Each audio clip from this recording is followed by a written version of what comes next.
नमस्कार दोस्तों, आइए जानते हैं छत्तीसगढ़ की 25 सबसे बड़ी खबरें सिर्फ 5 मिनट में। पर उससे पहले कमेंट करके जरूर बताएं ये वीडियो आप कहां से देख रहे हैं। कोरबा में बाढ़ में फंसे 17 लोगों को सुरक्षित निकाला। कोरबा जिले में अचानक आई तेज बारिश के बाद खेतों में काम कर रहे 17 लोग, जिनमें महिलाएं, बुजुर्ग और बच्चे शामिल थे, बाढ़ में फंस गए थे। लेकिन प्रशासन की मुस्तैदी से सभी को सुरक्षित बाहर निकाल लिया गया है। इस बीच रायपुर, दुर्ग और मध्य छत्तीसगढ़ के अन्य जिलों में मौसम विभाग ने रेड अलर्ट जारी किया है और लोगों को सतर्क रहने की अपील की है। छत्तीसगढ़ की किरण के मजबूत डिफेंस से जीता भारत। छत्तीसगढ़ की स्टार खिलाड़ी किरण के दमदार डिफेंस के प्रदर्शन से भारतीय महिला फुटबॉल टीम ने थाईलैंड को रोमांचक मुकाबले में 2-1 से हराकर पूरे देश को गर्व का एहसास कराया है। इस ऐतिहासिक जीत के साथ भारत ने पूरे 22 साल बाद एशियन कप में जगह बनाई है, जिससे खेल जगत में खुशी की लहर दौड़ गई है और राज्य सरकार ने भी बधाई दी है। सीएम, गृह मंत्री और सांसद की ट्रेन की सवारी। मुख्यमंत्री, गृह मंत्री और सांसदों ने ट्रेन की सवारी करते हुए आम यात्रियों के साथ सहज संवाद किया और प्राकृतिक नजारों के बीच यात्रा का आनंद लिया। इस दौरान विधायकों के साथ फोटोशूट भी कराया गया। मुख्यमंत्री ने कहा कि रेल यात्रा का अपना अलग ही महत्व है। इससे आम जनता की समस्याएं भी नजदीक से समझने को मिलती हैं, जो जनसेवा के लिए जरूरी है। रायगढ़ में एक 12 फीट के अजगर का सफल रेस्क्यू। रायगढ़ जिले के एक ग्रामीण इलाके में अचानक दिखाई दिए 12 फीट लंबे विशालकाय अजगर को वन विभाग की टीम ने रेस्क्यू कर सुरक्षित जंगल में छोड़ा। वहीं मौके पर मिले 21 अजगर के अंडों को भी संरक्षित किया गया, जिससे लोगों में वन्य जीवों के प्रति जागरूकता बढ़ी है और प्रशासन ने रेस्क्यू ऑपरेशन को पूरी तरह सफल बताया है।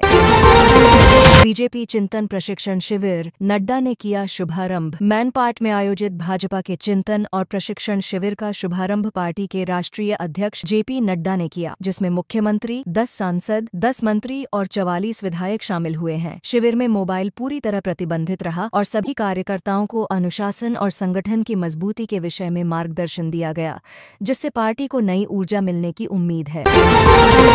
शराब के नशे में वारदीदारियों का वायरल वीडियो। रायगढ़ में थाना और बटालियन से जुड़े कुछ जवानों का एक वीडियो सामने आया है, जिसमें वे शराब के नशे में दिखाई दे रहे हैं और एक ऑटो चालक से बहस करते नजर आए। इस घटना के सामने आने के बाद पुलिस प्रशासन ने पूरे मामले की जांच शुरू कर दी है और अनुशासनहीनता को लेकर संबंधित अधिकारियों से जवाब भी मांगा गया है, जिससे सख्त कार्रवाई तय मानी जा रही है। जांजगीर चांपा में बाढ़ जैसे हालात। जांजगीर चांपा जिले में लगातार हो रही भारी बारिश के चलते कई नदी नालों का जलस्तर खतरे के निशान को पार कर गया है, जिससे अनेक मार्गों पर आवागमन बाधित हो गया है। ग्रामीण क्षेत्रों में पानी घुसने से जनजीवन प्रभावित हो रहा है। प्रशासन की टीमें राहत कार्यों में जुटी हैं और लोगों को सुरक्षित स्थानों पर पहुंचाया जा रहा है। मौसम विभाग ने अभी और बारिश की संभावना जताई है। छत्तीसगढ़ के प्रगतिशील किसान खुद बना रहे जैविक खाद। छत्तीसगढ़ के प्रगतिशील किसान अब रासायनिक कीटनाशकों से दूरी बनाकर खुद ही जैविक खाद तैयार कर रहे हैं, जिससे उनकी लागत आधी हो गई है और कम पानी में भी अच्छी गुणवत्ता वाली धान की फसल हो रही है। इस नवाचार से पर्यावरण को भी फायदा हो रहा है। किसानों का मानना है कि यह तरीका पारंपरिक खेती को नया जीवन देने में कारगर साबित हो रहा है। नालियों में तब्दील हुई पानी निकासी का सिस्टम नहीं। राजधानी रायपुर सहित राज्य के कई शहरी क्षेत्रों में बारिश के बाद जलभराव की गंभीर स्थिति बन गई है, जहां सड़कें पूरी तरह नालियों जैसी दिख रही हैं और पानी निकासी की कोई प्रभावी व्यवस्था नहीं होने के कारण लोगों को भारी परेशानियों का सामना करना पड़ रहा है। नागरिकों ने नगर निगम से शीघ्र स्थायी समाधान की मांग की है और उम्मीद जताई है कि अब व्यवस्था सुधरेगी। अब मुंबई में भी बनेगा छत्तीसगढ़ भवन। छत्तीसगढ़ सरकार ने राज्य के बाहर रहने वाले मरीजों और छात्रों की सुविधा के लिए मुंबई के वाशी सेक्टर 30 में 2 छत्तीसगढ़ भवन बनाने की घोषणा की है। इन भवनों पर करीब 120 करोड़ रुपए खर्च किए जाएंगे और निर्माण कार्य जल्द शुरू होने की उम्मीद है। इससे मुंबई में इलाज या पढ़ाई के सिलसिले में जाने वाले छत्तीसगढ़ के लोगों को सस्ती और सुरक्षित ठहरने की सुविधा मिलेगी। रायपुर से लगे टेमरी गांव की सुविधाएं देखने आते हैं लोग। रायपुर के नजदीक टेमरी गांव के लोगों ने बच्चों के स्वास्थ्य और प्रदूषण की समस्या से निपटने के लिए सामूहिक रूप से पौधारोपण कर गांव को हरित ऑक्सीजोन में बदल दिया है, जिससे अब वहाँ का वातावरण साफ सुथरा हो गया है और बच्चे पहले से स्वस्थ रहने लगे हैं। इस बदलाव को देखने के लिए आसपास के गांवों से लोग आ रहे हैं और इसे अनुकरणीय मॉडल माना जा रहा है। अमित शाह, नड्डा व शिवराज देंगे मंत्र। मैनपाट में भाजपा के सांसदों और विधायकों के लिए चल रहे विशेष प्रशिक्षण शिविर में आज केंद्रीय गृह मंत्री अमित शाह, पार्टी अध्यक्ष जेपी नड्डा और वरिष्ठ नेता शिवराज सिंह चौहान विशेष सत्रों में मार्गदर्शन देंगे। शिविर में संगठनात्मक मजबूती, जनसेवा और नीति निर्माण जैसे महत्वपूर्ण विषयों पर चर्चा हो रही है, जिससे पार्टी कार्यकर्ताओं को जमीनी स्तर पर कार्य के लिए प्रेरणा मिल रही है। शराब घोटाला केस, 5000 से ज्यादा पन्नों का चालान पेश। शराब मामले में आर्थिक अपराध शाखा ने एक अहम कदम उठाते हुए 5000 से अधिक पन्नों का विस्तृत चालान न्यायालय में प्रस्तुत किया है, जिसमें कुल 29 बंडलों में केस से जुड़े साक्ष्य और दस्तावेज शामिल हैं। अधिकारियों के अनुसार यह जांच का बड़ा हिस्सा है और कुछ आरोपित पहले से ही न्यायिक हिरासत में हैं। अब आगे कानूनी प्रक्रिया तेज होने की संभावना है।